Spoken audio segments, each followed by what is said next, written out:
What's going on, people? Welcome to Live and Bless, the podcast. I have a special guest, my friend, my sister, Miss Joya Moore. Welcome, Joya. Hi, everybody. Glad to be here. All right, so I brought you in because you have a dope story. You're a dope person, dope personality, and I just love you. So tell us who you are. My name is Joya Moore from Augusta, Georgia. Current seminarian at Candler School of Theology. Aspiring actress. I've been acting since I was about 6 years old. So, working on my career, auditioning, stuff like that. I guess if I had to sum myself up, I am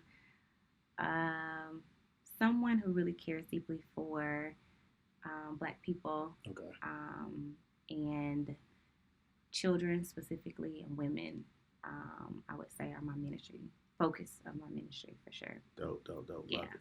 So Live and Bless is the podcast of the overcomer. Okay. You talked about your pretty much everything. I'm pretty open. You're pretty open. So Yeah. you're an actress, model, preacher, Yeah. teacher. I try. I try. Child. So let's get started. Okay. Who is the actress? Who is the actress? I think each version of me is a storyteller. Mm-hmm. So when I'm acting, I'm just telling a story, but it's through someone else's words or someone else's perspective. I would say I do the same thing when it comes to preaching, but of course, we've learned that a lot of that, even though it's biblical, our perspectives is what makes the sermons come alive. Right. I think in all of those avenues, I try to tell a story that is real for people. Okay. With hints of who I am. I think that's what makes me a pretty good actress is my ability to connect with the character based off of my lived experiences. Okay. And same thing with preaching. Yeah. My lived experiences, and I try to use those things to help people have better perspective or more clear perspective on their own lives. Okay, so you talked about experiences a lot. Yeah. Just pretty much telling the Bible from your experience, telling the acting story from your experience. Mm-hmm. So what experiences that you had to overcome? Like you actually had to go through something to say, you know what, this may be a better Joya, this may be a stronger Joya. I know who I am now because of what? Well, I would say most of those experiences either had to do with relationships or survival or a combination of the two. Okay. So some of the most hardest lessons I've had to learn was when I didn't have a job and I had to go down to the unemployment office and search high and low for jobs, driving to Atlanta for auditions and driving up here for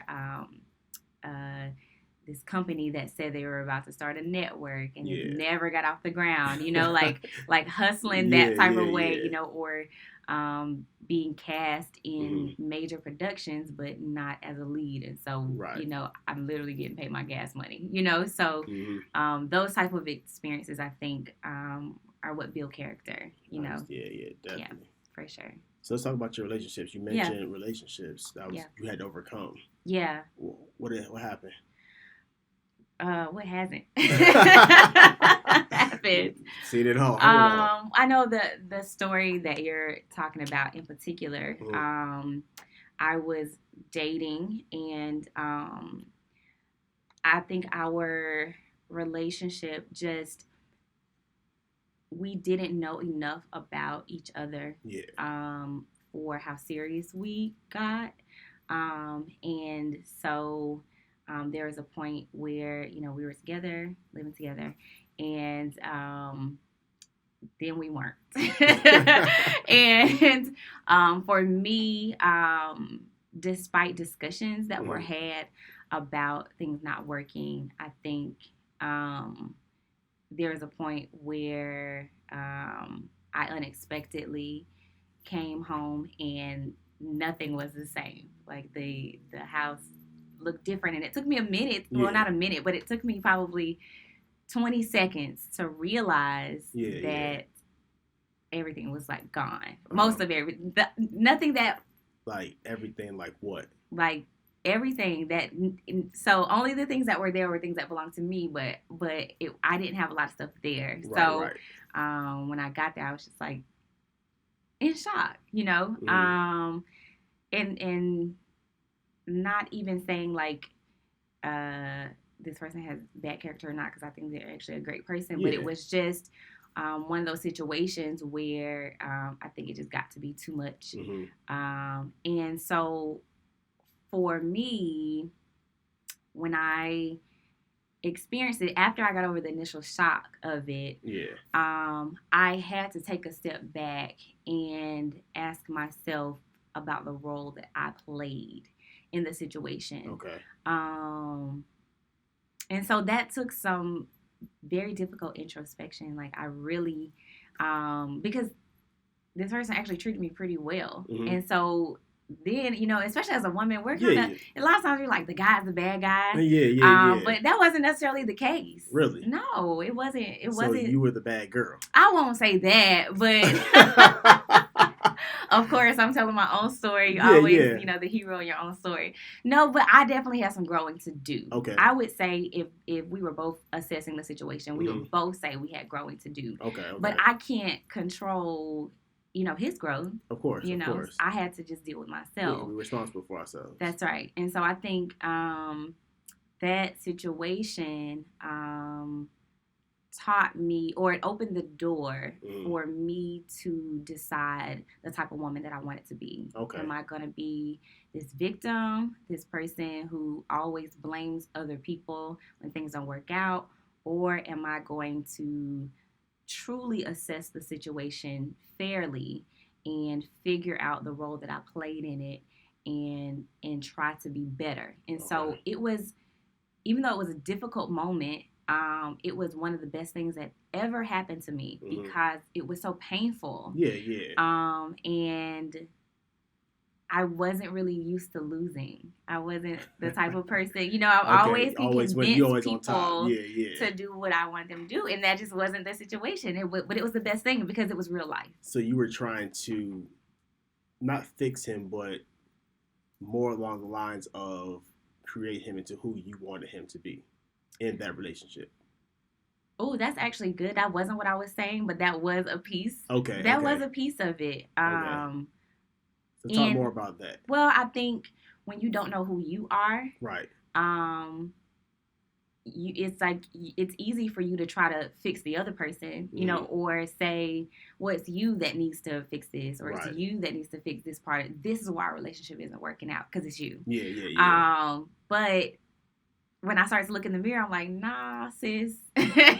Actually, you need to work on this, and you need to work on this, and you need to work on this. And so, because I started to do that work, now I'm not in the business of ever trying to fix anybody ever. Right. Like, I'm pretty grounded in, like, what I want and what I feel I need in a partner. And so, if you don't bring those things to the table, you know what I mean, then we may not be a good fit. Or, you know, I may suggest, you know, like, hey, you know, there may be things that you want to work through because I had to work through them. Right. Yeah. So my homeboy, who I used to work for, he would, every time something would go, I don't want to say wrong, but every time something would go wrong, he would say, it's always a teachable moment. Absolutely. So what did you learn from that relationship that you can like say, you know what, hey sis, I want you to learn from my mistakes or my F ups. Yeah. What did I learn?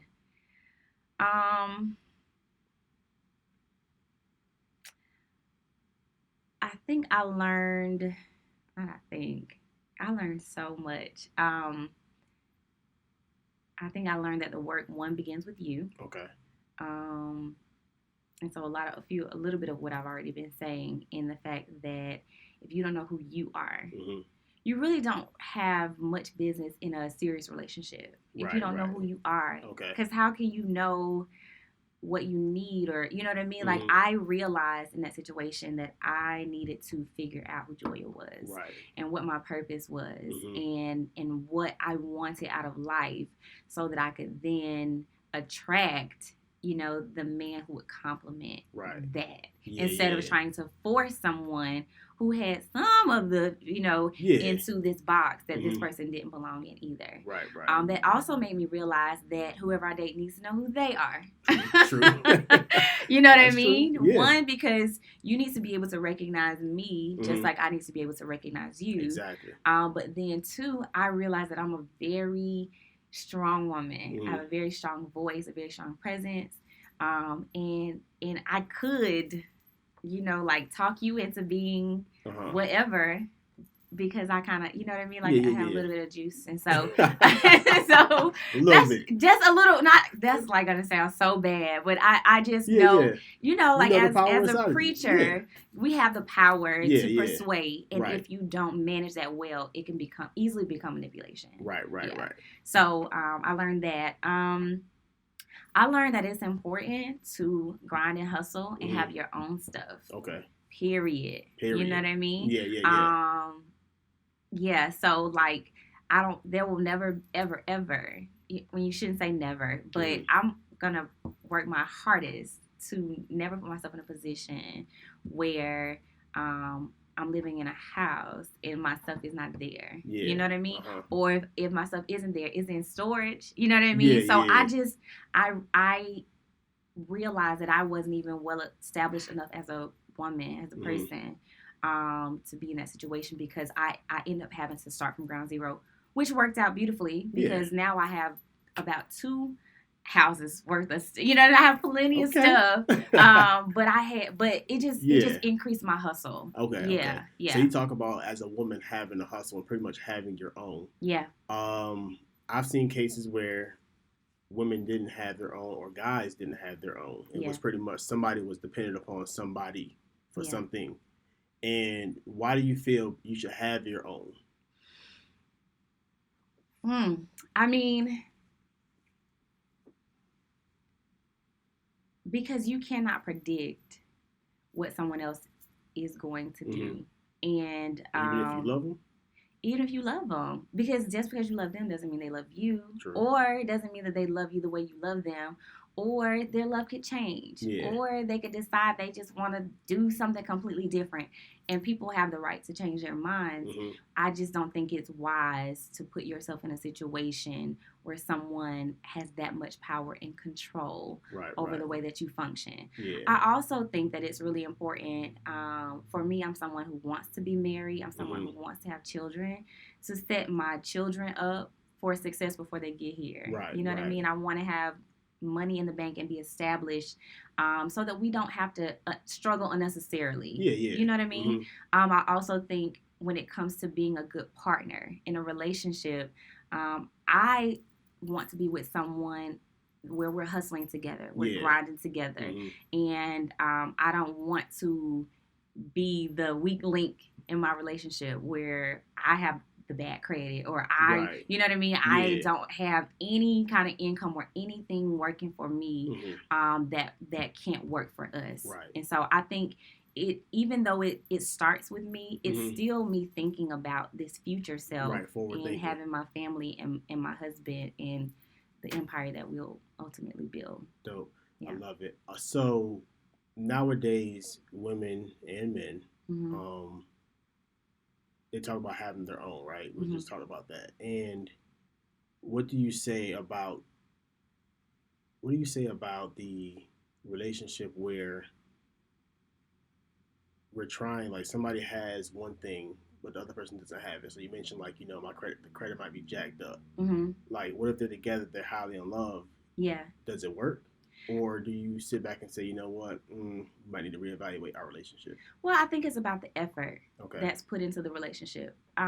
People aren't perfect, and everybody didn't grow up with parents that teach you about credit or walk you through certain things. A lot of us have had to learn things the hard way, or our parents are just doing the best they could, and so they taught us what they could. You know what I mean? And maybe life hasn't happened in a way that you've learned all the lessons you need to learn to make you great in a relationship. But I think your effort is really what defines who you are in that relationship. So if I went into a relationship and I said, babe, my credit is whack, you know what I mean? But I'm trying to make it better. I'm trying to repair it or fix it. Yeah. Hopefully, that person would say, okay, babe, let's fix it together. You know what I mean? Right. It's just, I think if you are in a relationship and you guys have a vision of what you're trying to accomplish individually as well as together, as long as both people are putting forth 100% effort, even if it's for different things. So, it could be credit for one person, but it could be, I don't know, the type of job the other person has. Not just financial things, but it's just 100% effort, period. Okay. Yeah. So let's transition to the seminarian. Okay. What is it like? Seminary is nothing like I expected. Okay. But everything I would have ever wanted it to be. Okay. That's so like up in the clouds. Bring it down. So what before we get into it, what did you aspire to be before walking through the doors of Candler? I think I've always, not always, but for a good bit of my life, I've known that I was supposed to preach. Okay. For way longer than I wanted to admit. I think for a long time I was just like, Lord, I don't know. But I think most people, who know what it's gonna require, they feel that way. Right. So I've always wanted to be a preacher. I thought when I went into it that I would do nonprofit work, and I'm still open to that. Okay. When I got there, I started thinking about chaplaincy. So it really does open the door, and it's for you to kind of discern what would be good for you as far as your vocation. Did you ask me what is it like now? Yeah. So now, God, it's just like you're in year 2. I am. I'm starting year 2, and I don't know. I don't know what it is about seminary or the space that I'm in specifically.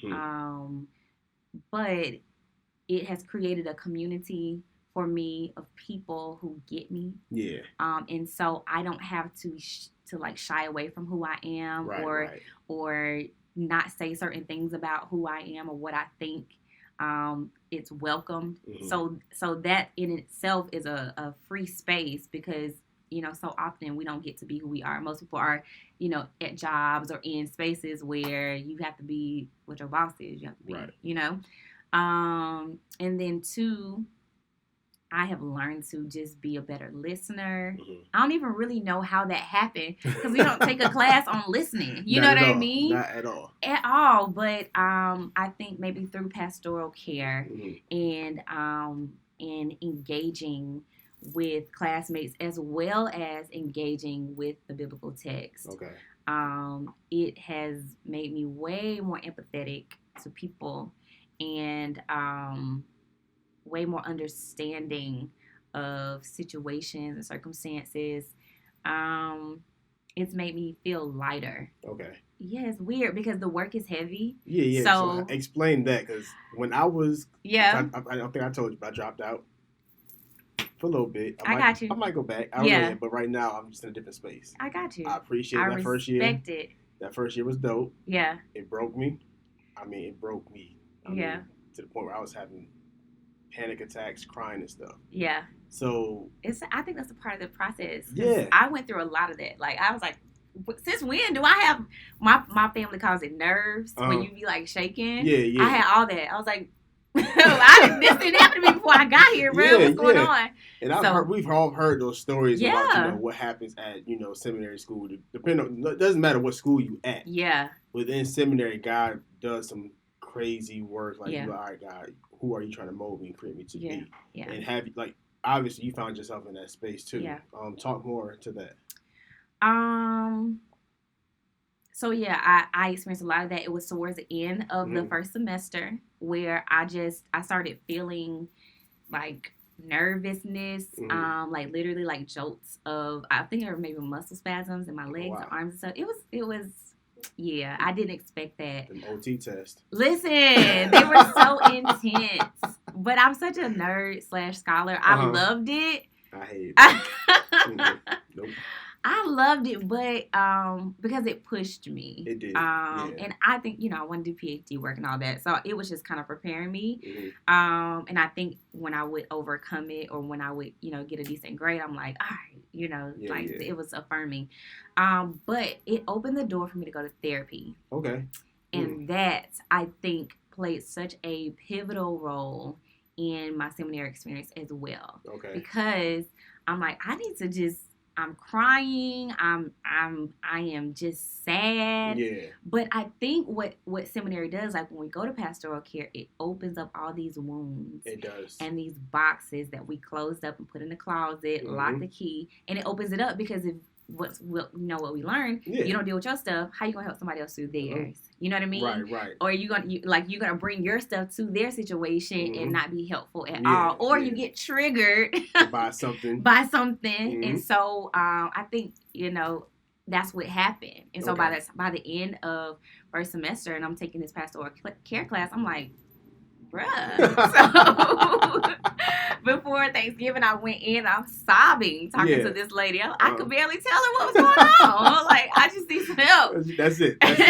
So, all second semester, I went to therapy on campus with a bomb therapist. She's so lit. I started telling everybody, like, you need to go to her. You need to go to her. I might not be able to go see her next year. I done sent so many people away. But she helped me to understand myself so much better. Yeah. My choices, my relationships.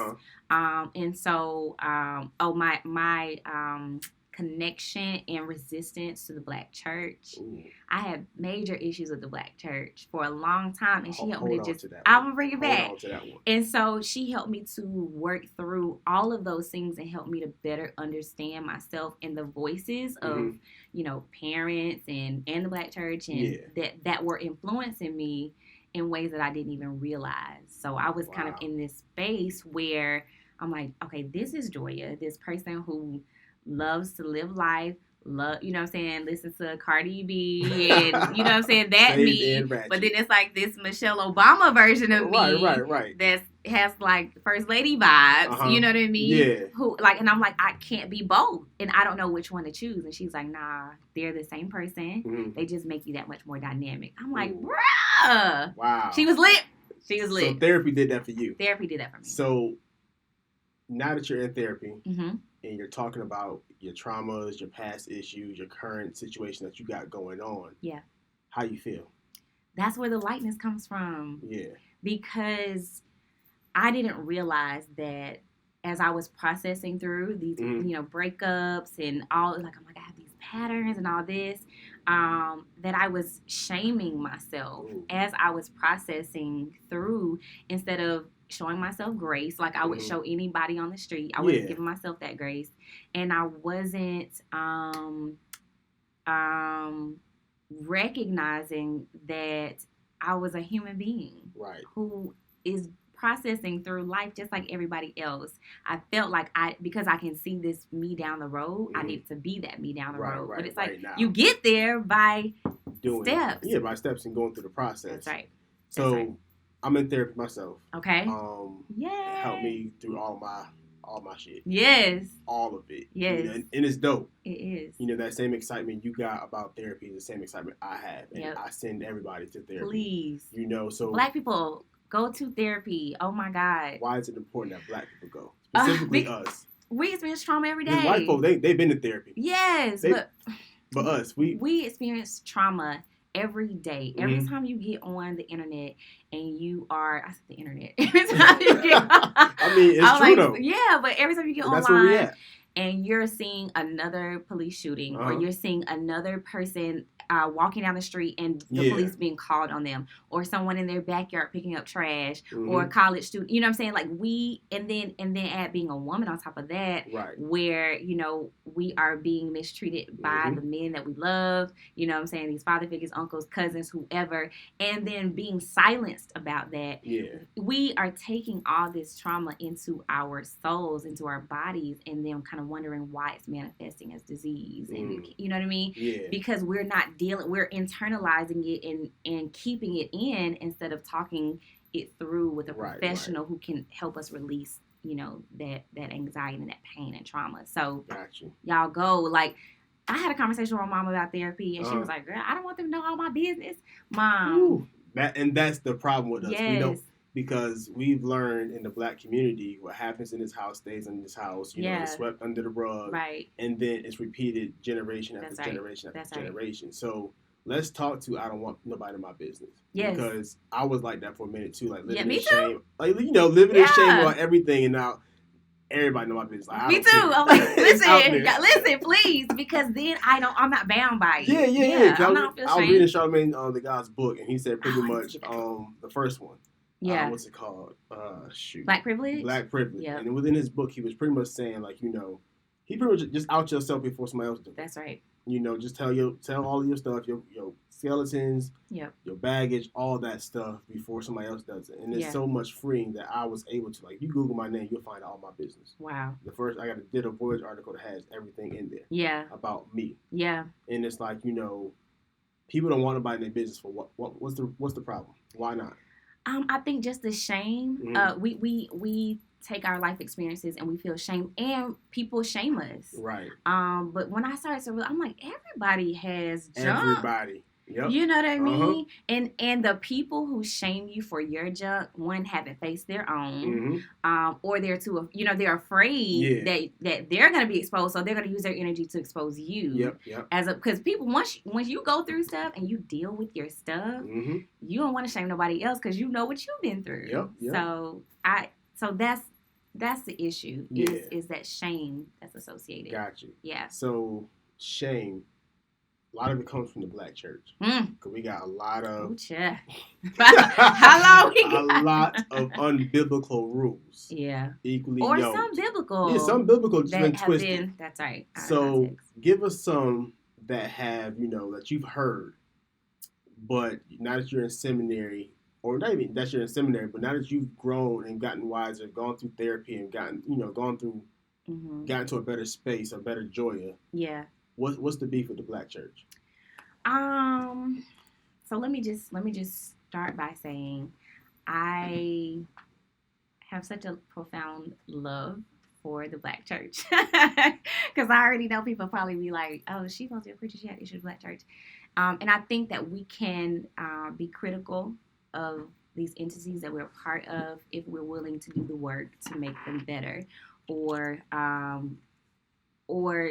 just are participating. And for a long time, I got out of the fight. I stopped going to church, even when I was in seminary. And when I would go, I'd be so bitter, or just like, oh, I hate this space, and I couldn't figure out why. Yeah. But some of the things, I think a lot of it was misogyny, was just as a woman feeling like I had to dress a certain way to be validated or to be seen as a preacher, or just the idea that is still absurd. And I want to be very clear about this. Okay. Absurd that women can't be preachers. That's because I met a guy who was outrageous. He was strictly Old Testament. Okay. And he was telling me, you know, I was at a car dealership with my car He's fixed. strictly Old Testament, so is he Jewish or like? He was Black. This brother. I'm asking, like, what do you mean strictly Old Testament? Strictly Old Testament, as in Baptist church. He abides by the Old Testament law. So women cannot preach. So the New Testament just is like not relevant at all. Them just pages. So like the women that were at the tomb that were, you know, went and talked about Jesus. Yeah. Being resurrected. That don't. Oh, okay. God bless you, brother. Y'all can't preach. God bless you, brother. So that's nice of me. That was nice of you. But so therapy has grown you up, obviously. Yes. But this Black church thing, is scary. It's crazy. It's wild.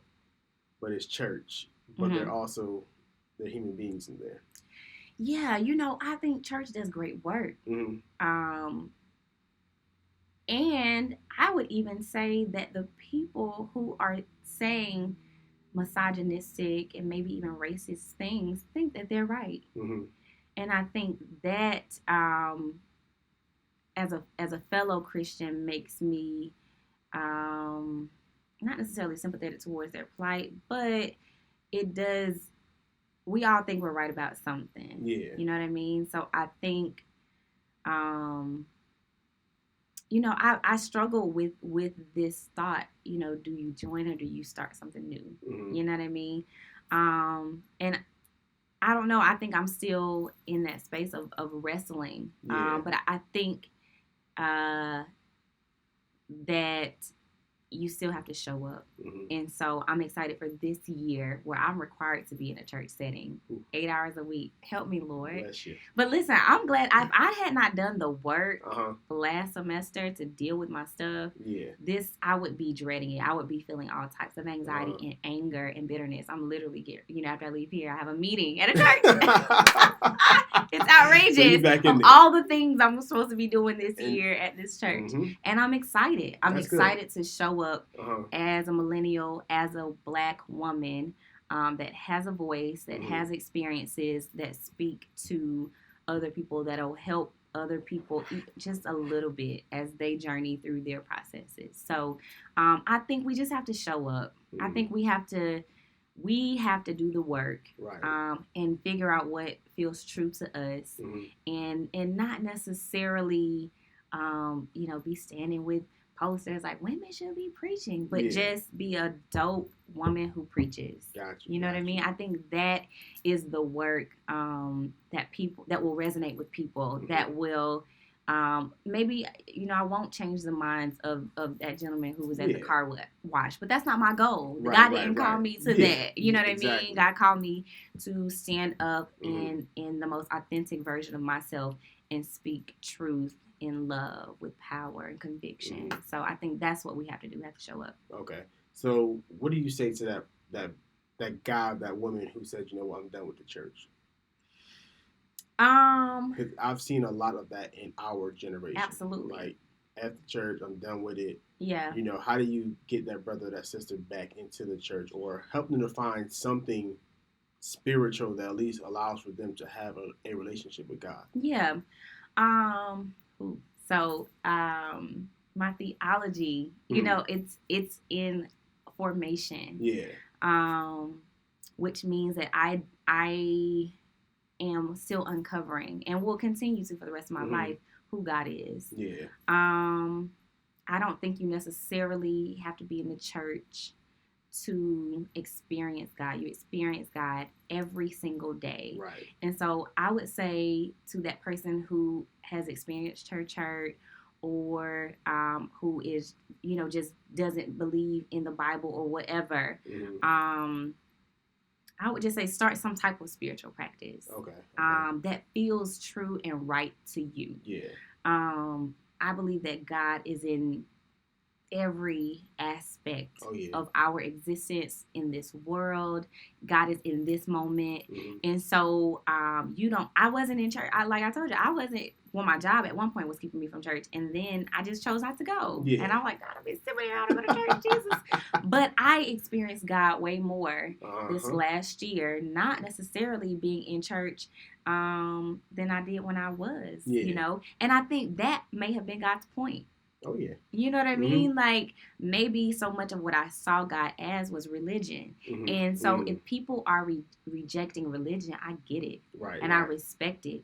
But I would say God is still very present, and that you can experience God if you choose to, but maybe not in that traditional way. You know what I mean? Right. So start with, maybe you don't go to church, but there's a song that feels like that this is God to me. Right. And it doesn't even necessarily have to be a gospel song. But like, just kind of start with that song and meditate on that song. You know what I mean? Yeah. I think community plays a big role in that too. Definitely. And so maybe branch out to people who are in a similar space as you, but are trying, not like in this stupor of like, I hate church. You know what I mean? Because y'all gonna stay in that I hate church space. Yeah. But like, okay, I don't like church, but I do want to experience God. You know what I mean? And we are this body of people, and we're trying to uncover what God looks like. Okay. I think that's a start, because that's kind of how it happened for me. Yeah, definitely. Yeah. So on IG, I see on your stories, you're always saying, sis this, sis that, sis, encourage yourself, sis, I was there. What makes you so drawn to encouraging women so much, to where it's now become a part of your life? It's part of who Joya is. Yeah, I think we as women, we're so powerful, but I think that we aren't encouraged to be. We have been taught that we are the lesser of the two. You know, we're supposed to submit to men, or we're supposed to compliment the man, but not necessarily be great on our own. Right. And I feel like that was something that was like, it wasn't, my parents didn't necessarily say that to me, but I felt just kind of all around me, like as far as society and even church, you know what I mean? For the longest, people would tell me, and I liked it at first until I realized, they'd be like, "You'll make a great first lady." Like, you'll make a great first lady. And I respect first ladies, you know what I mean? I respect it, but there's another part of me that says, okay, you hear me say these powerful things. Why aren't you telling me I'll be a great preacher? You know what I mean? Yeah. So it's like people don't even realize that they're putting you into this box. You know, and you tell me I can do both, because now someone tell me, girl, you'd be a great, you know, co-pastor, you and your husband. I'm like, yeah, you're right. We gonna kill the game. I would love that. You know what I'm saying? Because I would still be in both spaces, but not limited. And so I think I speak to what I wanted people to say to me, and maybe to some of the things that were said to me. Okay. Yeah, I think I want women to know how strong they are, and that they don't have to be with these abusive and manipulative men who are truly insecure, and breaking them down because they're not big enough to handle this woman at full capacity. Okay. That's from lived experience. That's from me dating people who manipulated me and who made me feel small because of the way that I thought, or the fact that I felt like I should have a voice and that my voice meant something. And so I think now that I have overcome that brokenness and allowing people to tell me who I should be, I now want to empower other women. Like, no, sis, you know what I mean? Live your life to the absolute fullest. That's not how you should live. Yeah. So this is a question they say we shouldn't ask women, but I'm gonna ask anyway. Okay. How old are you? I'm 32. 32. So what would you say to the teenage Joya? What would 32-year-old Joya say? Oh, girl, don't be worried about them little boys. Oh my God, I would say that. Okay. You know, I wasn't like hot out here in these streets, but I wish I would have activated my grind a long time ago. My dad is an entrepreneur. He's been an entrepreneur about as long as I've been living. And when I was a teenager, you know, he used to tell me, like, start a business or, you know, residual income. He said all these things that, like, I got it, but I didn't realize. Yeah, and so I wish. I mean, you're a teenager, so it's like you wish. But I would say, you know, bring your best self to your education. Like, it's like typical things. Bring your best self to your education. When you go to college, bring your best self to, you know, your acting, and don't even be. If I could go back, I would say I would just focus so much less time on relationships and guys. I just shy. You know what I mean? They were all life lessons, and they brought me to this point, and I'm grateful to be here. Definitely. And maybe I wouldn't be here if I had not gone through those things. Okay. But yeah, I believe in a God who could have got me here without all that. But hey, I don't know. This is my story. It is. You know, it is. So. I appreciate you sharing it. So where can the listeners find you? How can they stay in touch with you? There's a lady out there going through it, say, I went through that and I'm trying to get through it. How can they reach Joya? Yeah, I am most active on Instagram. Okay. On Facebook, it's Joya Moore. On Instagram, it's Joya Moore _.